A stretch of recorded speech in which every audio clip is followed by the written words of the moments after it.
வணக்கம் நண்பர்களே. எல்லாரும் நல்லா இருக்கீங்கன்னு நம்புறேன். இன்னைக்கு நம்ம பார்க்க போறது கடகராசிக்காரர்களுக்கான 2026 ஜூன் மாத முழு ராசி பலன்.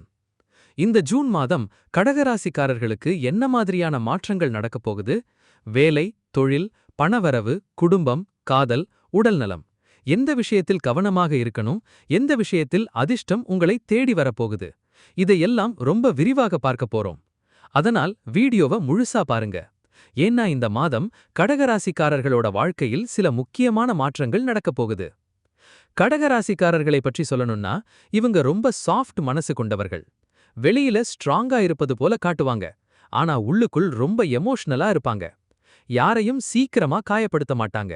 ஆனா ஒருத்தர் தங்களை ஹர்ட் பண்ணிட்டாங்கன்னா அந்த வலியை நீண்ட நாளைக்கு மறக்க மாட்டாங்க. கடந்த சில மாதங்களா மனசுக்குள் நிறைய யோசனை இருந்திருக்கும். நம்ம வாழ்க்கை எப்போ சரியாகும் என்ற ஃபீலிங் இருந்திருக்கும். சில விஷயங்கள் கையில் வந்து போயிருக்கும். ஆனா இந்த ஜூன் மாதம் அந்த நிலைமை கொஞ்சம் மாற ஆரம்பிக்கும். இந்த மாதம் உங்களுக்கு புதிய நம்பிக்கை வரும். மனசில இருந்த சில கவலைகள் குறையும். நீங்க நீண்ட நாளா எதிர்பார்த்த விஷயங்கள் மெதுவா நடக்க ஆரம்பிக்கும். முதல்ல வேலை பற்றி பார்க்கலாம். வேலை பார்க்கிற கடகராசிக்காரர்களுக்கு இந்த மாதம் நல்ல முன்னேற்றம் இருக்கும். இதுவரை உங்க உழைப்புக்கு கிடைக்காத மதிப்பு இப்போ கிடைக்க ஆரம்பிக்கும். சிலருக்கு புதிய வேலைவாய்ப்பு, சம்பள உயர்வு, மேலதிகாரிகளின் பாராட்டு, புதிய பொறுப்பு இவை கிடைக்க வாய்ப்பிருக்கு. ஆனா இந்த மாதம் வேலையிடத்தில் ஸ்ட்ரெஸ் கொஞ்சம் அதிகமா இருக்கும். ஒரே நேரத்தில் நிறைய வேலை வரும். அதனால் மன அழுத்தம் அதிகமாகலாம். ஆபீஸ்ல எல்லாரையும் முழுசா நம்பாதீங்க. உங்க பர்சனல் விஷயங்களை எல்லாரிடமும் ஷேர் பண்ணாதீங்க. வேலை மாற்றம் எதிர்பார்க்கிறவர்களுக்கு நல்ல வாய்ப்பு வரும். இன்டர்வியூ அட்டெண்ட் பண்றவங்களுக்கு பாசிட்டிவ் ரிசல்ட் கிடைக்கலாம். வெளிநாடு தொடர்பான முயற்சிகளிலும் நல்ல முன்னேற்றம் இருக்கும். பிசினஸ் பண்ணுற கடகராசிக்காரர்களுக்கு இந்த மாதம் மெதுவான ஆனா நல்ல வளர்ச்சி இருக்கும். குறிப்பாக உணவு தொழில், பியூட்டி ப்ராடக்ட்ஸ், ஆன்லைன் பிசினஸ், வீட்டு பொருட்கள் தொடர்பான தொழில், பெண்கள் தொடர்பான வியாபாரம் இவற்றில் நல்ல லாபம் இருக்கும். ஆனா பார்ட்னர்ஷிப் பிசினஸ்ல கொஞ்சம் கவனம் தேவை. பண விஷயத்தில் கிளியரா இருக்கணும். இந்த மாதம் பெரிய முதலீடு செய்யும் முன் நன்றாக யோசிங்க. பணவரவு பற்றி பார்த்தோம்னா இந்த மாதம் பணம் வந்து கொண்டே இருக்கும். ஆனா அதே நேரத்தில் குடும்ப செலவுகளும் இருக்கும். சிலருக்கு வீட்டுக்காக செலவு, குழந்தைகள் தொடர்பான செலவு, மருத்துவ செலவு, பயண செலவு இவை அதிகமாக இருக்கலாம். ஆனா நல்ல விஷயம் என்னன்னா, இந்த மாதம் கைக்கு பணம் இல்லாம கஷ்டப்படுற நிலைமை வராது. சிலருக்கு பழைய பெண்டிங் மணி கை சேரும். நீண்ட நாளா எதிர்பார்த்த பணம் கிடைக்கலாம். இந்த மாதம் அன்னெசரி ஷாப்பிங் மட்டும் அவாய்ட் பண்ணுங்க. குடும்ப வாழ்க்கையை எடுத்துக்கிட்டோம்னா இந்த மாதம் வீட்டில் உணர்ச்சிகள் அதிகமா இருக்கும். குடும்பத்தோட அதிக நேரம் ஸ்பெண்ட் பண்ணணும் போல ஃபீல் வரும். சில மிஸ் அண்டர்ஸ்டாண்டிங்ஸ் இருந்தாலும் அது பெரிய பிரச்சனையாக மாறாது. திருமணமானவர்களுக்கு பார்ட்னர் சப்போர்ட் நல்லா இருக்கும். ஆனா எமோஷனலா பேசுறது சில நேரம் சண்டைக்கு காரணமாகலாம். கடகராசிக்காரர்கள் மனசுல இருக்கிறத உள்ளுக்குள்ளேயே வைத்துக்கிட்டு வருத்தப்படுவாங்க. அதனால ஓப்பனா பேச முயற்சி பண்ணுங்க. காதல் வாழ்க்கையை எடுத்துக்கிட்டோம்னா இந்த மாதம் ரொம்ப எமோஷனலா இருக்கும்.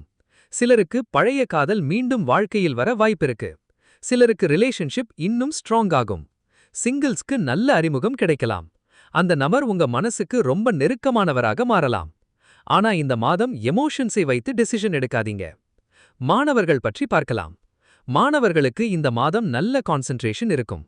ஆனா மனசு சீக்கிரம் டிஸ்ட்ராக்ட் ஆகும். மொபைல் போன் யூசேஜ் அதிகமா இருக்கும். சோஷியல் மீடியால நேரம் வேஸ்ட் ஆகலாம். நேரத்தை சரியாக பயன்படுத்தினீங்கன்னா நல்ல மார்க்ஸ் வாங்க முடியும். காம்படிட்டிவ் எக்ஸாம் ப்ரிப்பேர் பண்றவங்களுக்கு இந்த மாதம் முக்கியமான மாதம். முயற்சி தொடர்ந்து இருந்தா வெற்றி கிடைக்கும். ஹெல்த் பற்றி பார்த்தோம்னா இந்த மாதம் கடகராசிக்காரர்களுக்கு உடல் நலத்தில் கொஞ்சம் கவனம் தேவை. குறிப்பாக மன அழுத்தம், தூக்கமின்மை, உடல் சோர்வு, வயிறு தொடர்பான பிரச்சனைகள், அதிக யோசனை காரணமான மனக்குழப்பம், தலைவலி இவை இருக்க வாய்ப்பிருக்கு. லேட் நைட் தூங்குறத அவாய்ட் பண்ணுங்க. நேரத்திற்கு சாப்பிடுங்க. தண்ணீர் நிறைய குடிங்க. இந்த மாதம் உங்களுக்கு உடலை விட மனசுக்கு ஓய்வு ரொம்ப முக்கியம். கடகராசிக்காரர்கள் எல்லாருக்காகவும் கவலைப்படுவாங்க. ஆனா சில நேரம் தங்களை பற்றி யோசிக்க மறந்துடுவாங்க. இந்த மாதம் உங்களை நீங்களே கவனிச்சுக்கோங்க. இந்த மாதம் ஆன்மீக சிந்தனை கூட அதிகமா வரும். கோவிலுக்கு போகணும், அமைதியா இருக்கணும், தனியா டைம் ஸ்பெண்ட் பண்ணணும் போல ஃபீல் வரும். அது உங்க மனசுக்கு நல்ல அமைதி தரும். இந்த மாதம் உங்க இன்ட்யூஷன் ரொம்ப ஸ்ட்ராங்கா இருக்கும். யாரு நல்லவங்க, யாரு ஃபேக், யார நம்பணும் என்பதை சரியாக உணர்வீங்க. ஜூன் மாதம் 2ஆம் பாதியில் நல்ல நியூஸ் வர வாய்ப்பிருக்கு. சிலருக்கு புதிய வேலை, குடும்பத்தில் சுப நிகழ்ச்சி, பணவரவு அதிகரித்தல், புதிய வாகனம், வீடு தொடர்பான நல்ல தகவல், நீண்ட பயணம் இந்த மாதிரி நல்ல விஷயங்கள் நடக்கலாம். ஆனா இந்த மாதம் அவாய்ட் பண்ண வேண்டியது அதிக யோசனை, பழைய விஷயங்களை நினைத்து வருத்தப்படுவது, எமோஷனல் டிசிஷன், எல்லாரையும் நம்புவது, கோபத்தில் பேசுவது. இந்த விஷயங்களை கண்ட்ரோல் பண்ணிட்டீங்கன்னா இந்த மாதம் நல்ல முன்னேற்றம் இருக்கும். இந்த மாதம் லக்கி கலர் வெள்ளை மற்றும் இளஞ்சிவப்பு. Lucky number 2. திங்கட்கிழமை அம்மன் கோவிலுக்கு போய் விளக்கேற்றுங்க. அது உங்க மன அழுத்தத்தை குறைக்கும். மொத்தத்துல பார்த்தா இந்த ஜூன் மாதம் கடகராசிக்காரர்களுக்கு உணர்ச்சிகளும் நல்ல மாற்றங்களும் சேர்ந்து வரும் மாதம். சில விஷயங்கள் தாமதமாக நடந்தாலும் நல்லபடியாக முடியும். அதனால் பொறுமையை மட்டும் இழக்காதீங்க. சரி நண்பர்களே, இந்த ஜூன் மாத கடகராசி பலன் உங்களுக்கு பிடிச்சிருந்தா வீடியோவுக்கு ஒரு லைக் பண்ணுங்க. உங்க ஃப்ரெண்ட்ஸ் மற்றும் ஃபேமிலிக்கும் ஷேர் பண்ணுங்க. உங்க ராசி என்ன? இந்த மாதம் என்ன எதிர்பார்க்கிறீங்க? காமெண்ட்ல சொல்லுங்க. மீண்டும் அடுத்த வீடியோவில் சந்திப்போம். நன்றி.